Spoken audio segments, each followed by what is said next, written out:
Nicole, you got enough to get through?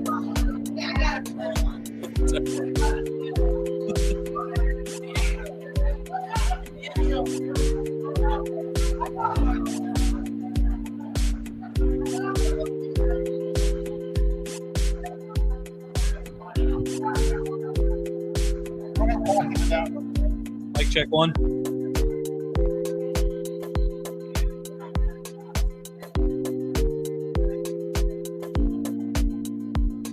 This is where I freestyle, start rapping. NBC.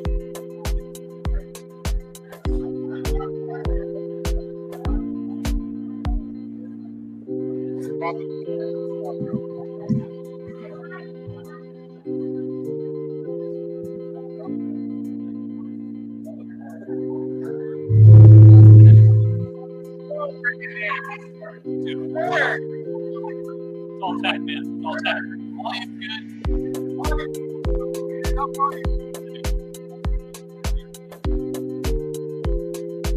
Yeah. Are you ready now, or is it going to be... Hello?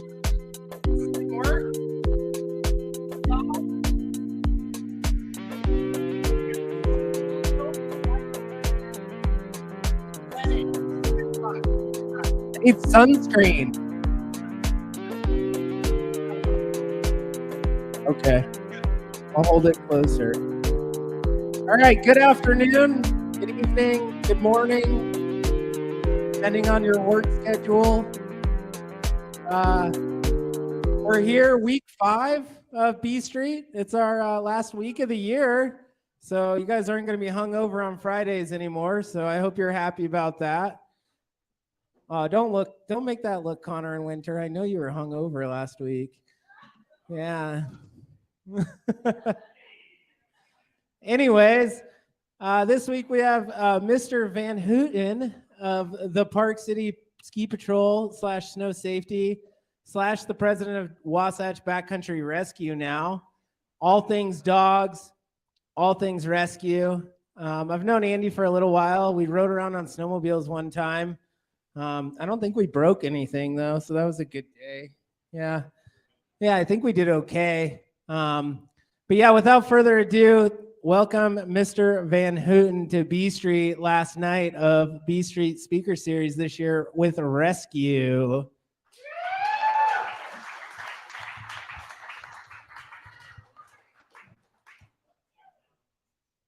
The microphone's fading quickly. Dropping. Tech support. Tech support's on. I think we're good. You guys should pay this guy more. He's good. We don't pay him. I think you pay it. You're gonna want to work that out, Brandon.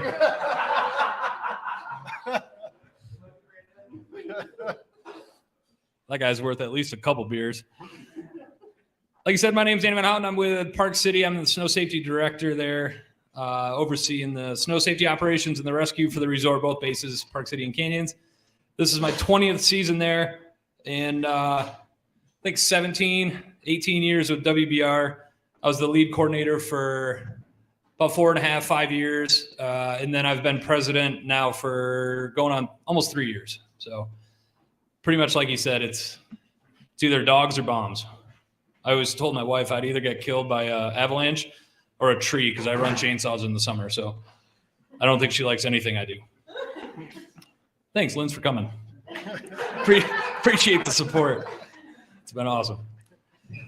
So I appreciate you guys having me out. When Corey reached out, I was pretty stoked, honestly, when he said, "Hey, do you want to come up and chat with the crew up here?" And then I started doing a bunch of research on this bar, and then I drank a bunch of the beer before I came here, so I felt like I knew what I was doing, which helped. The beer is really good.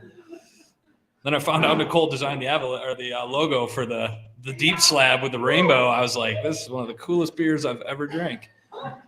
Normally, I only buy stuff based on the label when I buy wine. But so this talk, I'm stoked to come talk about rescue. This is what I've dealt with for a long time. I was with Summit County Search and Rescue for a number of years. I've taught with the UAC for a number of years. I've been with WBR, running the rescue stuff at the resort. This is kind of what I do. And good, bad, or other, we have job security. And that's kind of frustrating at times.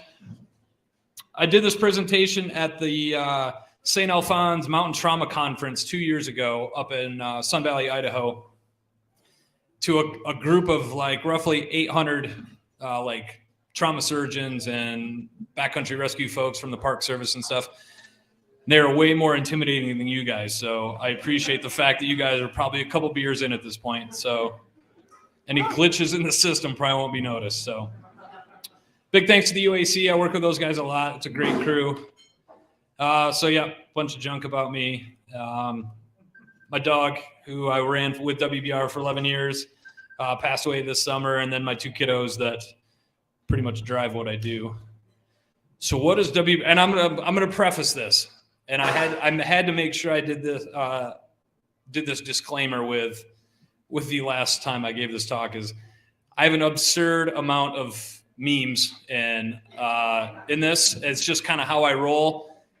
If you've worked in the patrol industry or in this kind of stuff for a while, you realize you use a lot of like dark humor and profanity. And I felt like in the context of the group that I gave this to last time, I had to give them a heads up that it's just kind of how it works. So I apologize for the amount of these. And I found out when I was building this that I could make my own. So there's a lot of them that are really catered towards snow safety and rescue.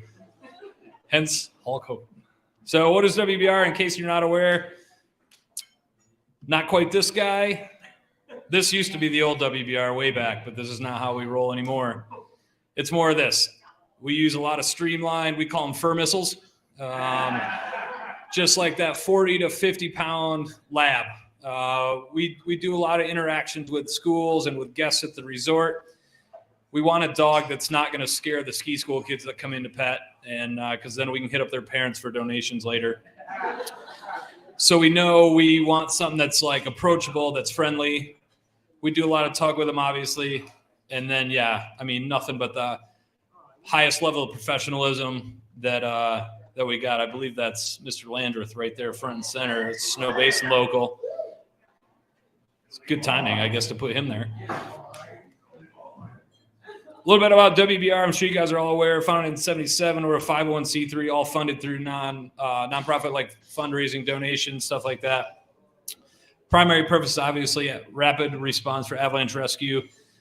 Fortunately, we tend to do more just backcountry medical response and extrication, right? When people get out there, they get broken legs, whatever it is, and they call us because it's good. We're good at it, and it's what we do. We're already in the mountains. We've got the gear. We've got the training. We know the snowpack. We know the terrain. We know how to navigate. And so we can get in and out pretty quick, do some extrications. And then our secondary purpose is education. We go into a lot of schools. We do a lot of outreach stuff with our resorts, trying to educate the local backcountry user group on what to do and what not to do. And we are fortunate to be one of 3 groups in the United States that are a member of the International Commission on Alpine Rescue. So lots of dogs from all over the Wasatch. So we're going to jump back in time a little bit. I don't know how long you all been here. Winter of 1819 was a hell of a year. This was Provo Canyon when the highway got smoked there coming out of Slide Canyon. So kind of setting the stage, and again, we're going to do a little time travel here. So we went 2 full seasons, 16-17, 17-18, with no avalanche fatalities. We were rolling pretty high. We were feeling really good. Keep in mind, 17-18 was kind of a shitbag year. So I know Nicole knows, she remembers. But our last avalanche fatality at this point had been January 31st in 2016, and unfortunately that was at our resort, just outside of our resort. I apologize.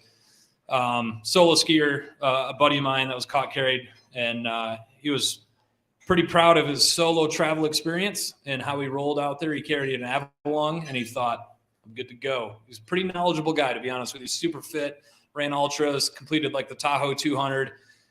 Really good dude, Steve Jones. And ended up, triggering this small pocket in this area kind of adjacent to a shot we call shale shot. And was one of those, hey, didn't come home, found his car in the parking lot, started a search, took about 36 hours to find him, given weather and stuff like that. It was kind of tough conditions. When we found him, he had roughly like 1.5 inch, 2 inch thick ice cave around him. They estimate he had been buried alive for about 45 minutes, which, if you think about that, right, you've got your Avalon in, which I've never been a fan of those damn things. Just to be honest, like that had to be pretty brutal. And thinking about his wife and kids, like that one was a tough one to swallow. So we jump into winter of 18, right? We've gone 2 seasons now. We're rolling pretty high. We're feeling pretty good. Kind of our SWE numbers right there rolling into that season. And this is the plot that was taken from the Six Creek site. So here's some of the stats for 18-19. And obviously people were rolling the dice, right? Folks got lucky a number of times, but also it was kind of a rough year for us. So we ended up with 6 injured, 4 killed through the course of the season. And that's kind of what I want to focus on, unfortunately. And so through the course of, I believe it was like 23 days, WBR responded to 4 we'll just call them recoveries, given their locations. But you can see there's kind of a commonality in here other than number 4 that's kind of in our backyard. But we were dealing with a lot of rural areas that were pretty remote that we were not accustomed to responding to. WBR has been around for a long time, but word of us is not well known outside of the Wasatch, right? Like LaSalle's, you get down into like number 3 there. Circleville, that was down in the Tushers, down in kind of a remote area outside of Beaver. Those folks don't have a lot of experience with backcountry rescue and these kind of operations. So when these events happened, there was a sense of panic. And when the calls came in, it was a series of sheriffs calling sheriffs going, we don't know what to do. How do we get help for this? And by the time those phone calls trickled their way up north, they ended up with us going, hey, you got to go help these folks. And of course, we jump on those opportunities. So the first one we're going to talk about, they're, like I said, rural locations. They are remote. Electric Lake. So that one was January 18th. There's the forecast for that day. Skiers came in on the skiers left there.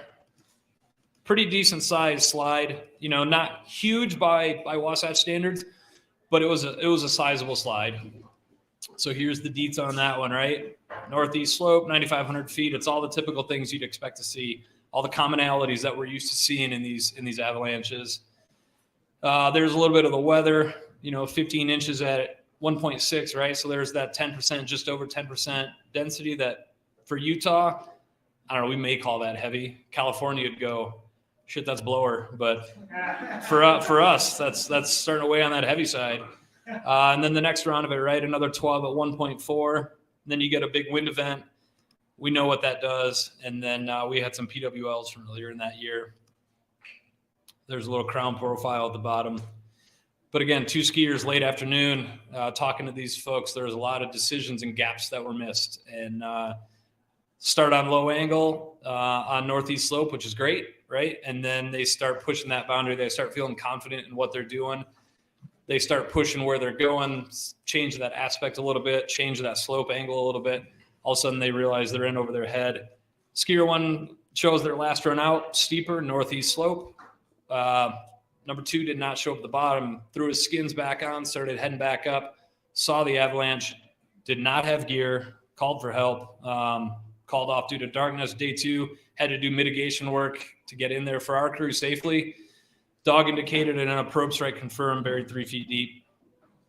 Again, that's deep, right? That meter, that's kind of tickling that range, but that's well within an acceptable depth to do a partner rescue, right? Number one choice or number one chance of survival is partner rescue, right? Somebody within your group, if you've got the gear and you know how to use it.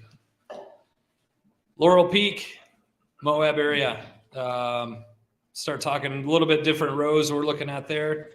If you guys know, because you're here, I'm assuming you understand that rows and what that means right there.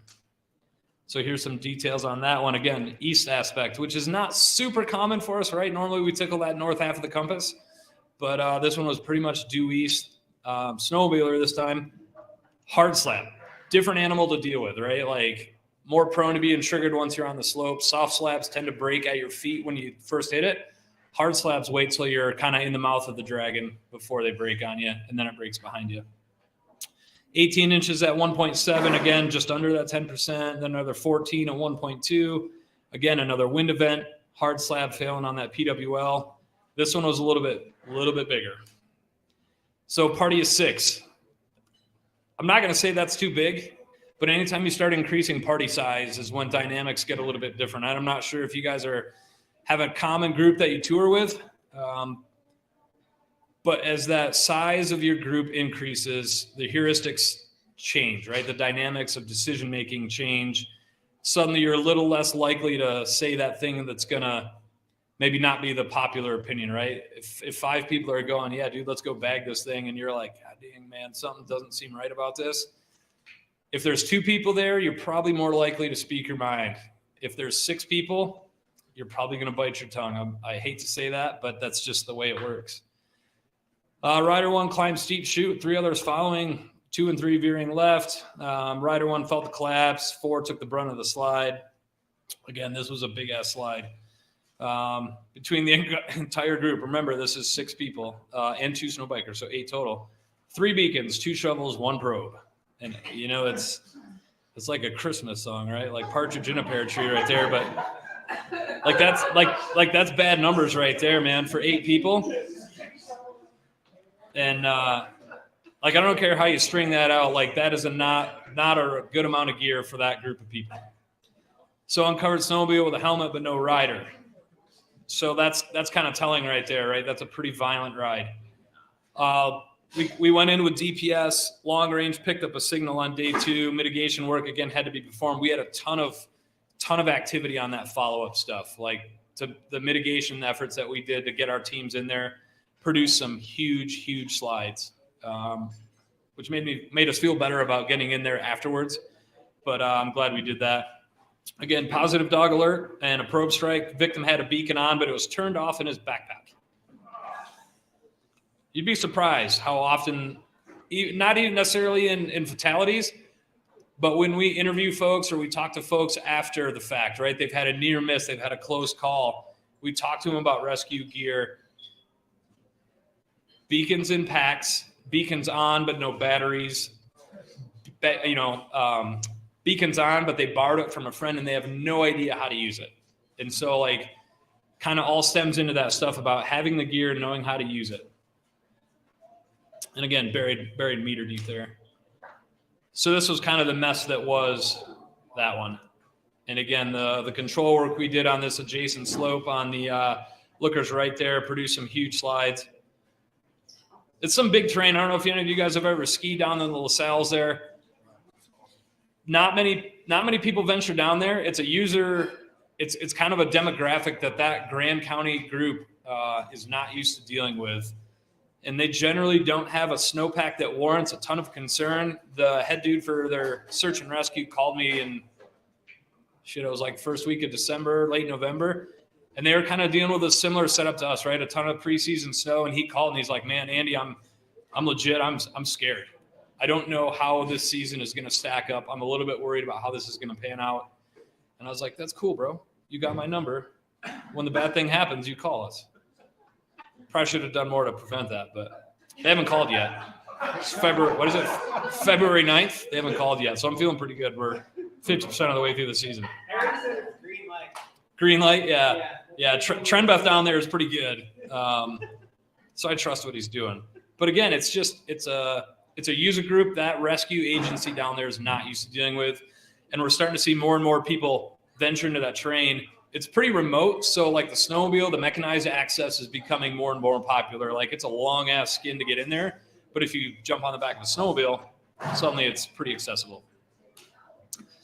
Chalk Creek. So we're jumping ahead of, like these are in chronological order here, but we're going to jump ahead of the Circleville incident because that was the one I was more closely involved with that had an impact on me. Chalk Creek was up in the Uintas. Again, you guys all know Craig. This was kind of his zone. They were actually in the area not far from this when this happened. Again, you've got a little bit of the red on the top of the rose there, so kind of raises the hair on the back of your neck. And then you start looking at that rose, and there's a lot of colors going on there. There's a lot of aspect-dependent stuff. There's a lot of elevation-dependent stuff, right? So this is one of those more complicated roses that you've got to read and go, okay, that's where that was red. That's where that was orange. But I had green here, but it was yellow here. These are the ones that tend to confuse folks. They remember what they want to remember, basically. So again, snowmobiling. This was a pretty sizable slide. Higher elevation, a little bit on the other side of the north compass there, 38 degrees, right at that magic number. Hard slab again, which is common with snowmobilers, right? Because honestly, everybody goes, well, snowmobiles way more. But if you actually measure like how much force they put on a given like a square inch of snowpack, it's actually less than a skier because of the size of the tracks, especially when you start getting into these snowmobiles that have like the 174-inch tracks. They're dispersing that weight across a bigger area. You know, those sleds, like the big mountain sleds now are about 430, 440 pounds, right? And that's spread out over a big surface area. I'm 225 on a pair of skis. Like I'm more focused. So I'm actually affecting a deeper instability there. So that's why these snowmobiles, when they get out there and they're covering a shitload of ground really fast, they're triggering these hard slabs when they're in the middle of the slope. So 20 inches of snow, 2 inches of water again, right at that 10%. Another wind event, and then they picked up 4.5, another wind event. So looking at 38 inches in this time frame at 3.4. So 9%, right? That's kind of the stuff we're known for. That's prime riding conditions. That's on a snowmobile. That's where you're tunneling, man. You're in the white room. It's fabulous. Hard slab filling on the PWL again, and this one was a monster slide, 1,000-foot wide, 5.5-foot average depth. Party of three, 2 of the 3 with beacons, shovels, but no probes. People, this is funny. This is a good story.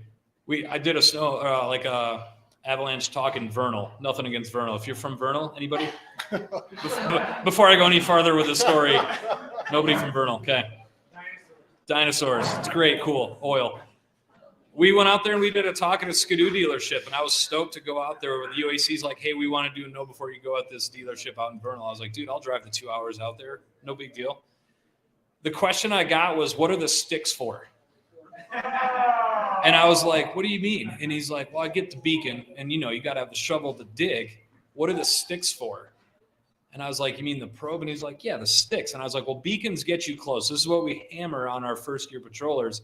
Beacons get you close. Probes are what actually find people, right? If your lowest reading on your beacon on the surface is like 1.9, did you really find that person yet? Yeah, I don't think so. So when the dude was like, what are the sticks for? And I was like, the sticks are how you find your buddy. So we went round and round on that. I don't know if you ever agreed with me. But again, beacons are great, shovels are great, but honestly, like probes, that's where it's at. Difficulties operating beacon to begin search. They were kind of fumbling around with it. Again, they got close, but no probe find. So they actually started digging with hands and the shovels they had, but they were close, but they weren't there.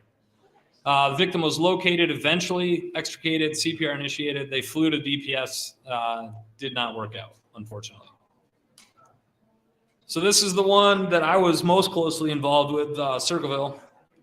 And if you guys are familiar with this area, it's just kind of southeast of the town of Beaver in the Tusher Mountains. Pretty substantial terrain. I had not had a ton of experience down there before, but there's some big mountains down there. As I flew down there with DPS because I had the explosives with me, and as we were flying in, the sun was just kind of, we left Park City, we left our base LZ at about 5:15, 5:30 in the morning. Flew down in the dark, and luckily just as the sun was breaking the horizon, we were just coming into the zone. Impressive terrain down there.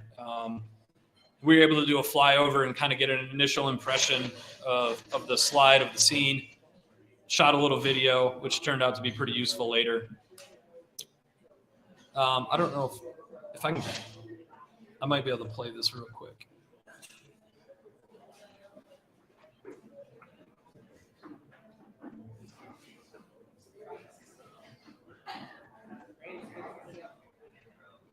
Uh-oh, tech support. Uh-oh. Hold on. I swear this is better with sound. It was working. It was working. Promise. Yeah, I got nothing coming through. Damn Got it. nothing? All right. No big deal. We'll bypass that. It's basically Mark Staples talking about this avalanche. Ain't no thing. We'll bypass that.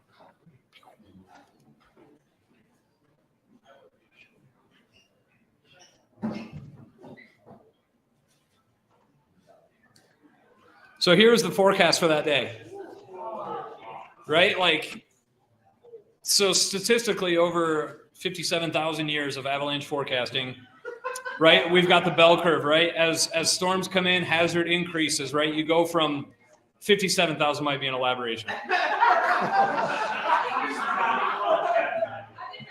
It's the beer, right? As that hazard rises from like low to moderate to considerable, right? When it hits considerable, you go, oh man, it's considerable. I'm not going out there, right? So you're on the upslope of that bell curve.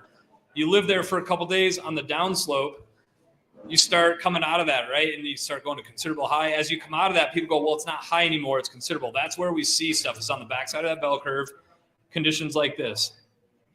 This was a group of 3 guys, 2 brothers and a friend that were they were doing a couples weekend at their cabin. They lived in St. George, and they were going to do a couples weekend at their cabin in the Tushers. These guys, the 3 husbands, were going up the day prior to kind of open up the cabin, get it warmed up, and they were deciding to kind of go tool around on their snowmobiles for a bit. Tickling the end of the day, and they decided to tool around a little bit more, and there was an avalanche issue or a warning issued. And the quote from Cowboy, pre-existing snowpack structures before the storm should be fairly obvious that rapid loading with a massive amount of snow is going to cause problems.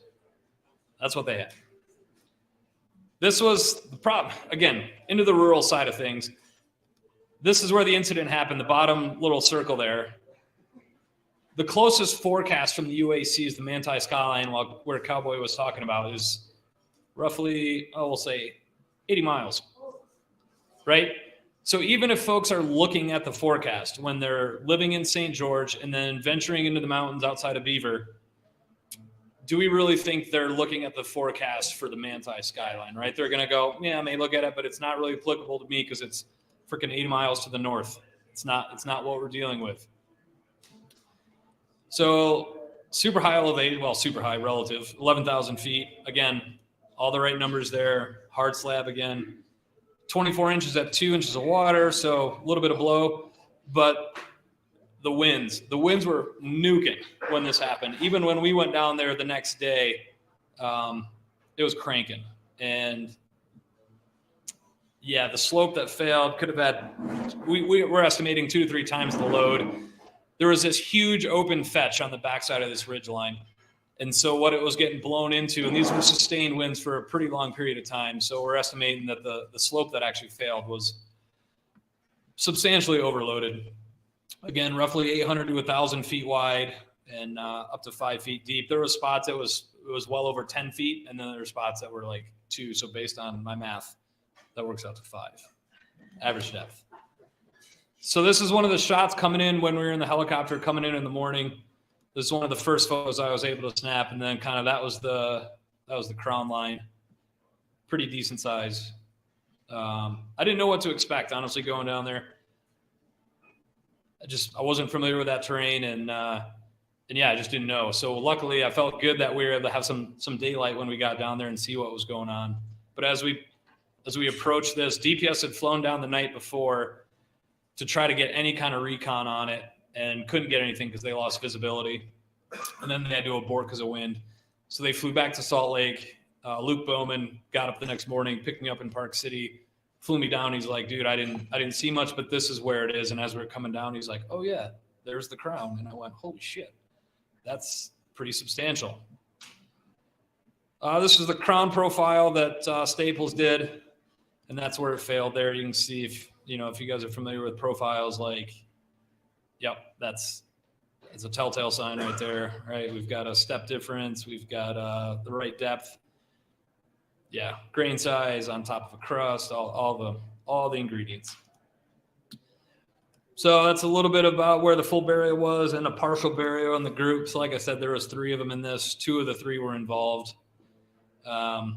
Luckily, we had a pretty good last scene point on this, which was helpful, right? Because if we didn't have that, we had no idea where we were going to start.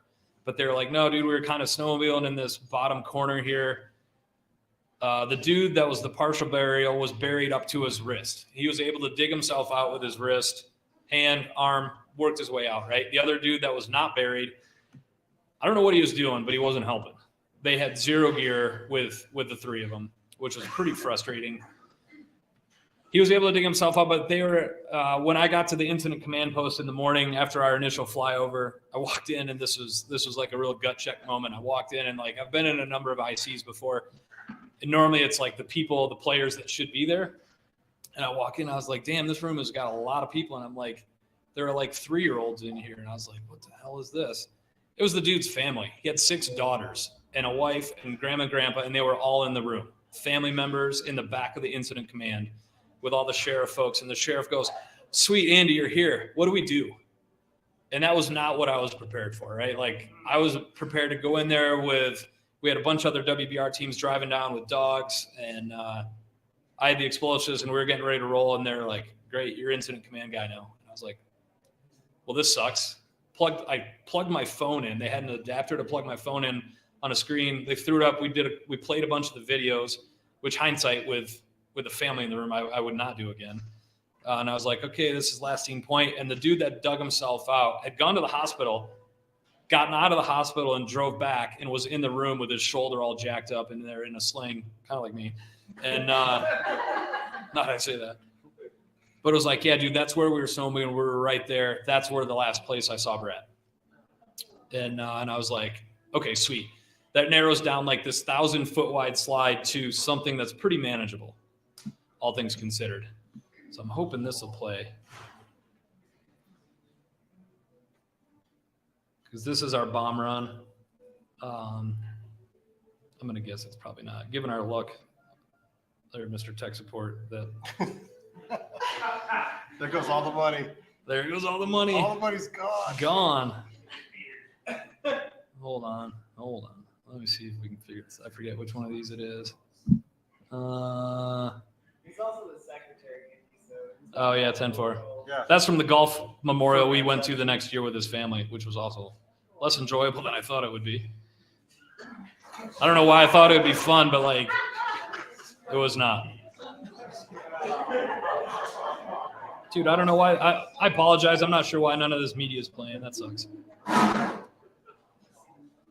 Anywho, so we get in there, we do our initial flyover, and I've got my buddy that's another snow safety guy and our Reco expert, Mike Edwards, in the helicopter with me.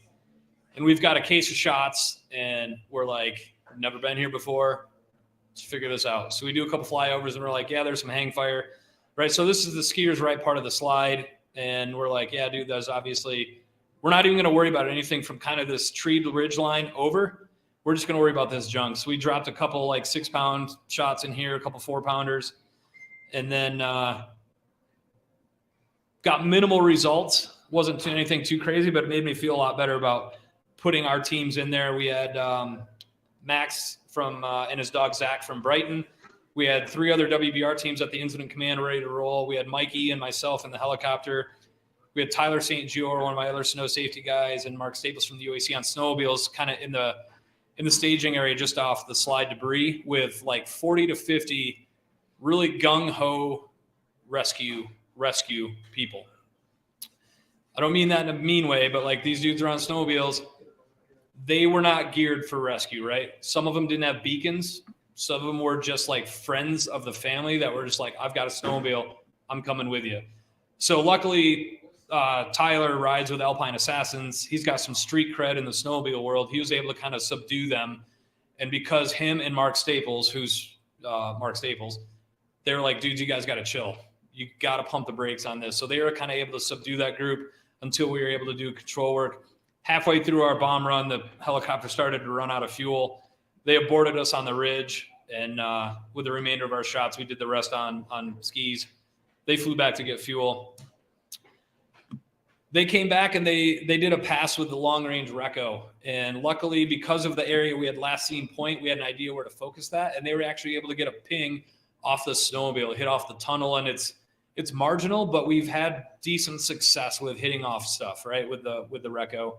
And so they're like, hey, we're getting a ping here. They dropped their flag out the window. Once we deemed the slope safe, we rolled in. And at this point, it was just Mikey, myself, and Tyler. We didn't want anybody else on the scene. Mike came in with a hand Reco. We hit on the snowmobile, got a probe strike, and we're like, well, this is either the snowmobile or Brad. And Mike's got a ton of experience, and he's like, dude, this is definitely not a person, right? Like, it's got a not person feel. There's a distinct person feel when you probe a body versus a snowmobile. And he's like, dude, I think this is a snowmobile. So we dug down and we saw the tunnel and we're like, okay, sweet. Statistically proven, people are downslope of their snowmobile within roughly 2 to 3 meters. It's weird, but it's just kind of how these things have worked out. So we're like, okay, sweet. Here's a snowmobile. He's probably not far from here because we know he was on his snowmobile when he got hit. And so that kind of focused our efforts. So when Max landed at the top of the slide path with his dog, Zach, I called him and I was like, hey, dude, we've got his snowmobile.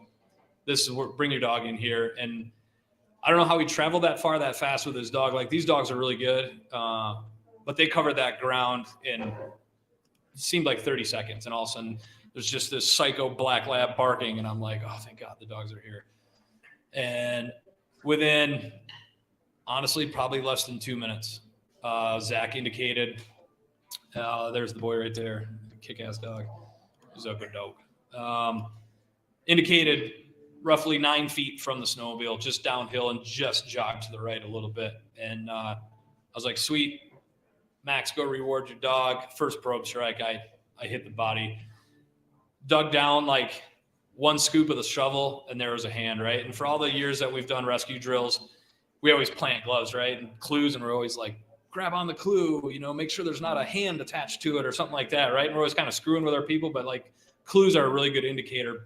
Avalanche debris flows in a very linear path, right? So if you've got a glove or a ski pole, it's not like somebody's going to lose a ski and then veer hard left, right? The stuff's flowing in a line. And it was weird after a lot of years of doing this to actually like see a glove, grab a glove, and there's a hand. And I was like, oh shit, there he is. Which made the rest of it go fairly smooth. There was a very distinct moment, like, right, we go, okay, well, sweet, we got him. We called in the ME and all the folks that were waiting in the stage area and stuff like that to bring him in. There he was, as his wife and his 6 kids, which was tough because at this time I just had my daughter, who I think was like 18 months at the time. So this one was brutal. But yeah, they brought him in. It sticks in my mind, right? And so I'm going to wrap my talk up with some really upbeat stuff here in a minute, but because this is tapering. But we were digging them out, right? Every so often we'd expose some more of the body, and we'd come in and have to take their photos and do their deal, and it's a crime scene. And I remember when we finally got the helmet exposed, like something shifted and his helmet fell off, and it was just him staring at me, and I was just like, at the time I was like, oh, whatever, no big deal. And turns out that sort of stuff sticks with you. But it was just one of those moments where you kind of sit back and you kind of start reeling some things in and stuff starts to get real. So some commonalities for those 18, 19 accidents, right? Like I said, it was 4 of them that we dealt with in 23 days, which is pretty staggering. Good Lord. So forecasting, right? Most of these areas did not have a legit forecast. Like the LaSalle's one, at that point, it was kind of the early stages of the LaSalle forecasting days. Hazard ratings, AC gear was sparse at best across these 4 incidents, right? We stress the importance of this stuff. Commonality in the weak layer failure, right? We were dealing with a buried PWL that just lingers as what we were dealing with early season this year. And fortunately, we've had a good year where that stuff sort of just gets buried, that most of the time we say it goes dormant, right? And it's just, there's so much snow on top of it, it kind of insulates it. We're not affecting it. Heuristics, traps, complacency in these groups. Like all these groups had experience in these zones, right? There's something to be said when you repeat a zone. Like if you feel super comfortable in a certain area, you're going to make different decisions than when you venture somewhere else. So all these groups, in respect to where they were riding and the incidents happened, they were fairly common with those zones. And then again, control work necessary on 3 of the 4 to get our teams in there safely, right? Like rescuer safety is number 1. I am not going to send any of my teams into anything if I look at something and I just kind of get that bad feeling. I'm just not going to do it. And I know that's a tough call to make sometimes when you've got family members sitting there going, why don't you just go in there? Like the avalanche already happened. Why don't you just go in there and dig out my husband or brother or friend or whatever it is? But that's just the call that's got to be made. And it can be difficult, but some of these folks that I've worked with for 20 years are some of my closest friends that I have. And I can't in good conscience, like endanger them. This is the long range Reco. This was when we were over in Austria doing some training with these guys. It was pretty impressive. Like when this first came out, it's like a keg of beer. It's pretty sizable, but the range on it's really good. It's really powerful. It works really, really well. Some take-home points, rescue gear, again, safe travel, companion rescue. Like I said, I'm pretty sure most of these could have been avoided if the people in these parties had the gear and the training to execute or rescue. I'm very selective. I'm honest. I don't backcountry ski anymore. I don't know. My wife says the job has sucked the fun out of skiing for me, but spending 120, 130 days a year on skis, on my days off, I have no interest in venturing into the backcountry. Snowmobiles, different story. I'm a big fan of motorized operations. Just saying. But I've spent a good portion of my life being cold, broken, hungry, and I don't necessarily, on my days off, like I've got other things to do. But when I did, I was very selective about who I went with, right? And I'm assuming most folks have their kind of designated party that they party with out there. And you know who to trust, you know who not to trust, right? If you go out with somebody or a group and somebody brings along their friend Billy Bob, that is new to your group, right? It's kind of an outsider. You get a vibe, and sometimes that vibe's really good, and sometimes it's bad. And you've got to be able to say, I made it through today, but I do not want to tour with Billy Bob anymore, right? And I apologize if anybody's named Billy Bob in here. That's kind of my normal go-to name. But you get a comfort level with folks about decision making. You feel comfortable voicing your opinion about things, right? We talk a lot about CRM, crew resource management. It's big in the helicopter world. It takes usually it's 4, right? So it takes 4 to say go, 1 to say no, right? So everybody has to be on board with going. If one person raises a red flag on something, then it's cause for reset. And there was somebody that talked at ProSaw this year that said, instead of saying red flags, we should say stop signs, because red flags, you can drive by, but stop signs, you tend to stop. So, right. It's just kind of a wording thing, but it made a lot of sense to me. We worried that there was 2 seasons of 0 fatalities that maybe altered some decision-making with our backcountry users for that season. People started to feel overconfident with what was going on, right? We'd gone 2 full seasons with nothing. And we were kind of wondering, Staples and I and Craig Gordon and a handful of others, Grom at Alta, and we talked a lot about this, that the decision-making that winter could have been skewed a little bit by the previous years of, there were some close calls, and but I think people almost saw those as, look, we got away with it type thing, and like, hey, we're good. And that's generally not the case. The importance of organized rescue. We've got a lot of good resources. Most county search and rescue agencies in the state of Utah are pretty good. I don't want to downplay any of that, because I've been members of them and I've worked with them. But there's certain ones that don't have experience dealing with this stuff. The 2 counties, and I apologize, I don't remember which 2 split where Beaver and the Tusher Mountains are, but they were like, it was like the what's the Romeo and Juliet, Capulets and the Montagues, right? Like they didn't like each other, right? And there was one group of them on one side of the ridge waiting to come in, and then there was another group.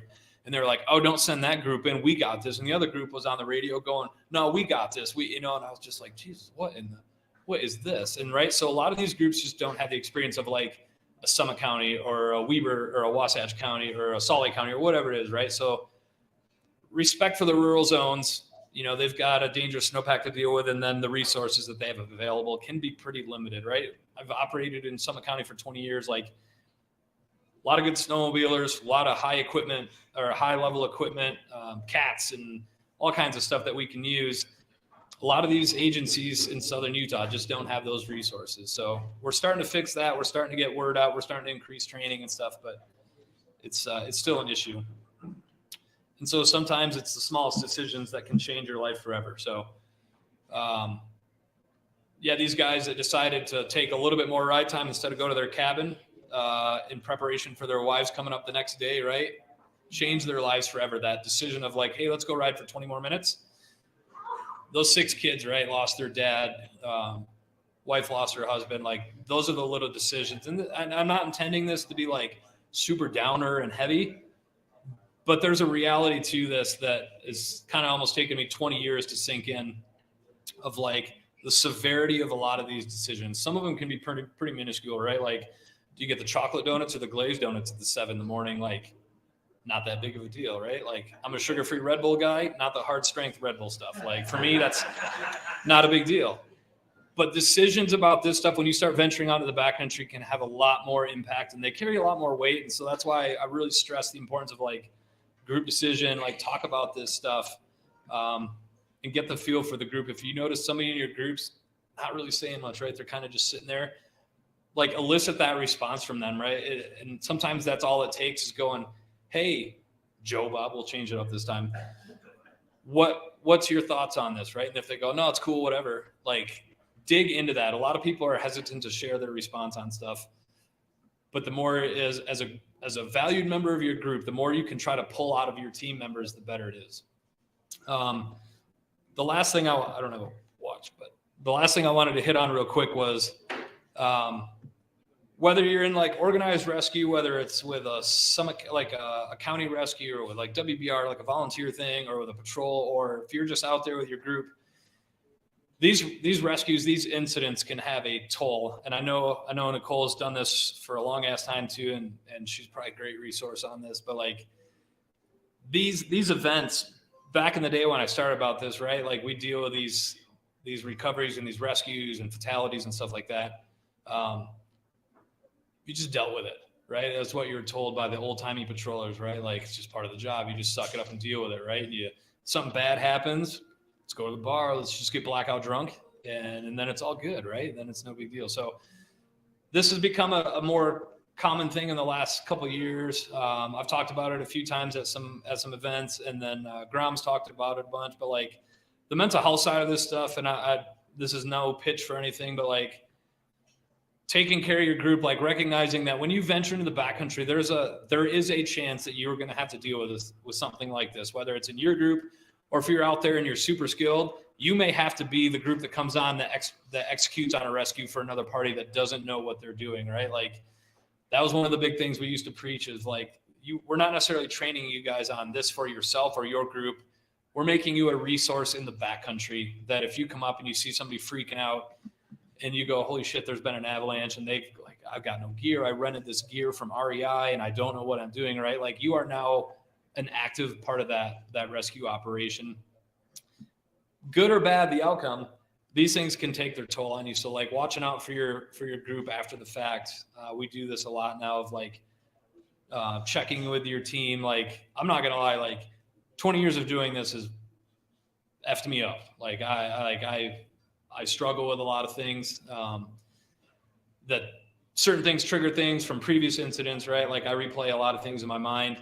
And, but yeah, these things, like, this stuff is heavy, right? I know we're all like, backcountry skiing is great. It's all fun and powder and, the blower stuff, and it's all good. But there's like a heavy side of this that most people don't recognize. I used to preach about it all the time to my user group when I did backcountry ski of like, hey, the weather's a little bit shitty today, right? It's a little bit windy, a little bit overcast. helicopter's probably not going to fly today. And my buddies would be like, who cares, dude? It's good. We're going to ski this. And I'm like, my mind is just geared to the rescue side of things, right? If it goes south, what's the extrication going to look like? What's it going to look like to get more resources in here? And so I try to get a lot of people to think about it. And I'm certainly not downplaying like getting after it and, going full send on things when it's green light conditions. But there's a lot of things that people don't think about if and when it goes south. And unfortunately, like it's just what it is. At some point it's going to go south. This year we've had a couple close calls, but we've also, we've had a big ass snowpack that's insulated a lot of our layers. So I think we're not out of the woods, but like there's a heavy side of the fun part of backcountry skiing and rescue. So keep that in mind. And I'm happy to answer any questions or anything you guys might have, but I certainly appreciate your attention and the opportunity to just sit here and drink beer and talk avalanches and rescue with you guys. So whatever you got, I'm open for it.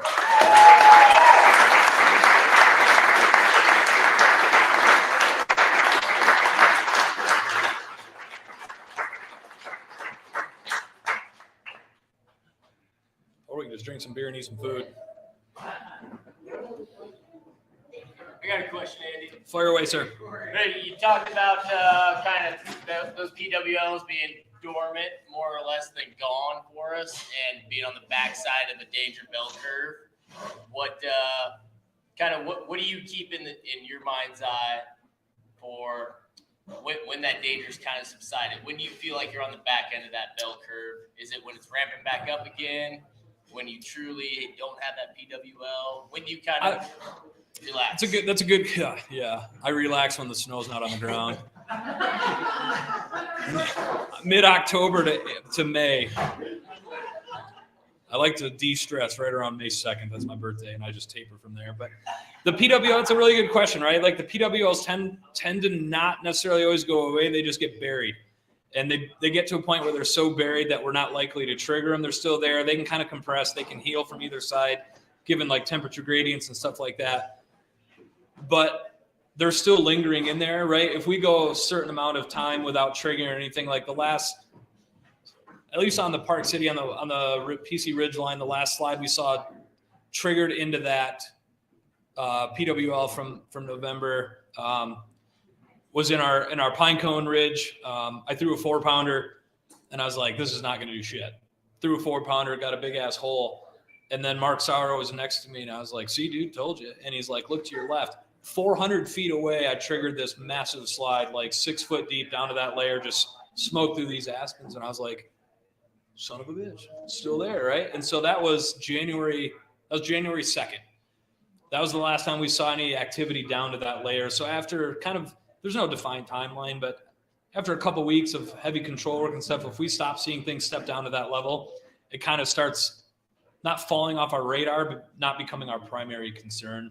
But outside of your resort, in your SAR capacity, it's always there. It's there. And that's why if you have an area that you focus on, which can be tough, right? Like given the scope of WBR, like we cover the state, but like having the resource like the UAC, like for the Circleville thing, 11:30 at night before I was flown down there, like I called Cowboy and I was like, dude, what are you seeing down there? Like I don't follow the snowpack and the Manti skyline.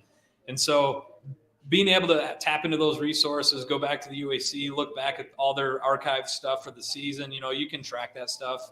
You can pull up weather reports, like SnowTel's got plots all over the state that you can look at. And you can see like where there's spikes in like water content and all kinds of stuff. But it's there, but the deeper it gets, the less concerning it is. I mean, I'm more than happy to have Nicole come up here and sit in these blazing lights and talk about this as well, because she's just got as much experience as I do. But I don't know, Nicole, if you have anything to add to that. But after a while, it just kind of doesn't, like I said, it doesn't fall off the radar, but it's not primary. We're still forecasting it, but it's dormant.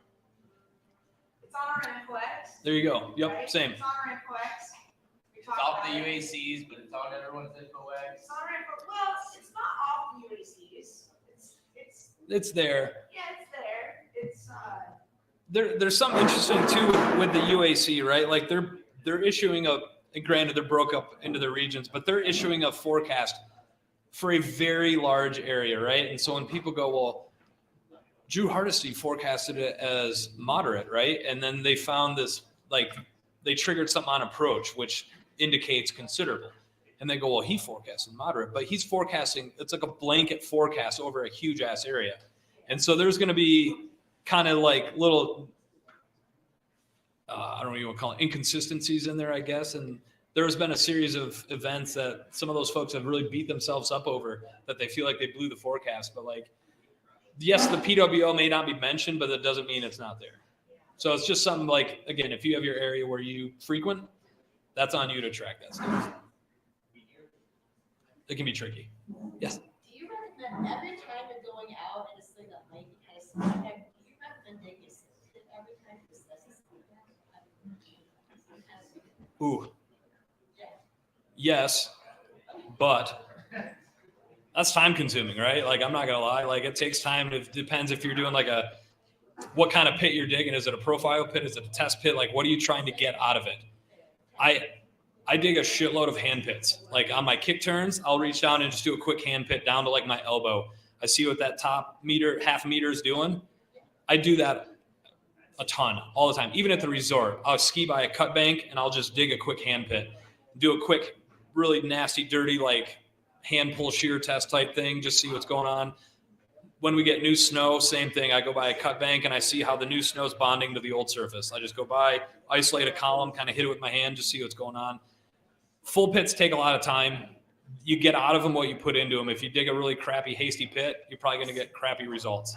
So yeah, they're useful,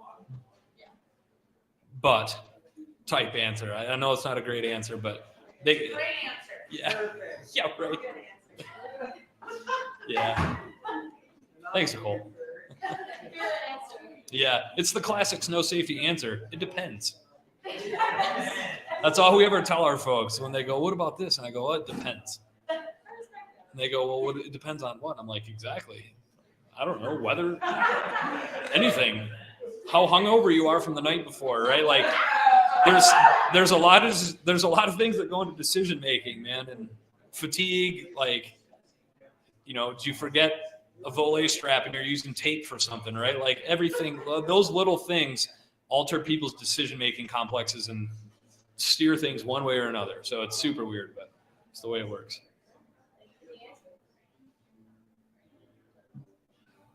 All good?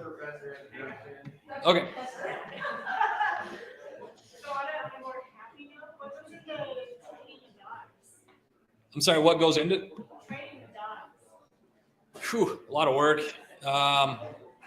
Most of the time, puppy selection starts, like we have breeders that we pick from across the Wasatch, and honestly, like, some of the last dogs we've gotten at Park City now are from Texas, Wisconsin, and Michigan. But field trial labs that we have we can look back at the pedigree. We're really big on health, and we can look back at the records for mom and dad, look at eyes, hips, stuff like that, genetic issues, get all the paperwork on them. We start picking them out. We pick them up at 49 days. Ideally is our target, 7 weeks. Take them away from the litter, and then we just start that first. People have altering opinions of whether it's fall or spring when it's ideal. We've seen success with both. But basically that first year is just getting them used to the mountain climate. We get them on chairlifts, helicopters, snowmobiles, get them around explosives, get them around public. And then it's kind of, we just start building from there, and we start playing tug of war with them a little bit and runaways. And then we progress into like, we use the Swiss method. It's a 4-phase method where we progress from like big igloos that we dig out, and we'll run and hide. Like, if it's my dog, I'll run and hide with a toy, and you'll handle my dog. And because he's got that bond to his owner and our handler, and he wants to come find me. And then we slowly transition, like, from an open hole where you can just run in and get the reward to now I'm buried. We start putting big blocks in front of it. So he has to kind of work his way, or he or she, we'll call it it, has to run and dig through the blocks, right, to get the reward, to get to dad. And then at phase 3, this is the critical one where I'm still in the hole, but we introduce a stranger. And now that reward starts coming from the stranger in the hole. And so these Swiss phase holes are huge. They're 6 foot by 6 foot by 6 foot. Like, they're big. And so I'm in the hole, but I'm pretty quiet on the side. I don't have any interaction with my dog. All the reward comes from the other person, so that the dog starts to learn that, hey, reward comes from anybody, not just dad. And then phase 4 is I'm out of the hole. Now I'm handling the dog, sending my dog to strangers. And then you start altering things like how far the dogs run into the hole, how hard the burial is. Like if the dog really has to dig a ton to get to the reward, you can alter all kinds of those things. Then we start introducing second victims. You start coming in blind, like you bury people, then you come in, so your dog has no idea. It's a very like stepped progression. And if you see like a falter, it's easy to take a step back. And so you always end the drills, like you run 4 or 5 drills maybe, and then you take a step back and end on a really easy, fun one. You take like 2 steps back. So the dog always ends on something happy and fun. And that way what they remember is fun. If they end on a frustrating one, the next time you bring them out, it's not good. You can see it. So it's just a progression. But yeah, all they think is hide and seek. And if I find somebody, I get to play tug of war. Once we introduce like that formal training, there's no more tug of war, like at home or anything. You can play fetch, whatever. But like the active tug of war with a dog for most of our dogs, as soon as they start formal training is done. That's the only time they get that. So it's pretty structured. People think it's like, it's not like military dogs, right? Like we're not 100-pound shepherds and Malinois that are like beating our dogs. Like these are fun, happy labs, Goldens, whatever, border collies. It's structured and it's strict, but it's not like, I've trained in Canada before with the RCMP folks, and that is straight up like frightening. Like I watched a dude body slam like a 110-pound shepherd because it wasn't healing right. And I was like, damn dude, but he was like 6'5", like 280, and he picked up this dog like it was a Chihuahua, man, and just slammed that thing to the ground. And I was like, damn, I'm happy for my 60-pound floppy-eared yellow lab that's like, hey, Dad, what are we doing today, right? Like, that's why we use those dogs. But it's just a different mindset. But once we get rolling, the training structure, OB is a big part of it. Obedience, it's almost daily, a couple minutes, 5-10 minutes a day. But at the resorts, like, we've got to have really good obedience. Sit, stay, down on a recall your dog. Like, when you go to a park and you watch somebody just screaming at a dog to, like, come from across the way, whatever, every time you say that word, like here or come, every time you say it and you don't reinforce it and the dog doesn't do it, that word becomes less and less meaningful to that dog. So you say it once, and if you can't enforce it, that's why e-collars are great. If you say, my dog was Zeke, if I say Zeke here and he doesn't come here on that first command, he gets lit up. And then he goes, oh, when Dad says that, he means it, right? If you see these people that are like, Fifi, sit, sit, sit. Every time you say sit, that dog goes, that word doesn't mean shit to me. Because you're not enforcing it, right? So it's entertaining when you go to like dog parks and you watch people just screaming at their dog and you go, my dog's a terrible dog. And you go, no, you're just a terrible handler. Like, don't have that conversation with it. It doesn't go well. Trust me. But yeah, it's consistency with dogs. It's all it is. It's fun when you see it work. It's frustrating when it doesn't, but for the most part, it's pretty rewarding. It's good stuff. Yep. What about small Malinois? How small is small? Pretty small. Pretty small. 58 pounds now. I'm not going to lie. I'm a little jaded towards Malinois. When I was in Canada, my dog got ripped open by one. So I've got a little bad history with Malinois. Cool dogs. I'm just. His brother's kind of big. Yeah. Running into just like a human that you don't like, and then Yeah. classifying all humans. Yeah. No, 100%. I'm not a fan of people. I've worked at Park City for 20 years. I'm not a fan of people. Just saying. Fair enough. Fair enough. Anybody else? All right. Well, thanks, guys. I appreciate the time.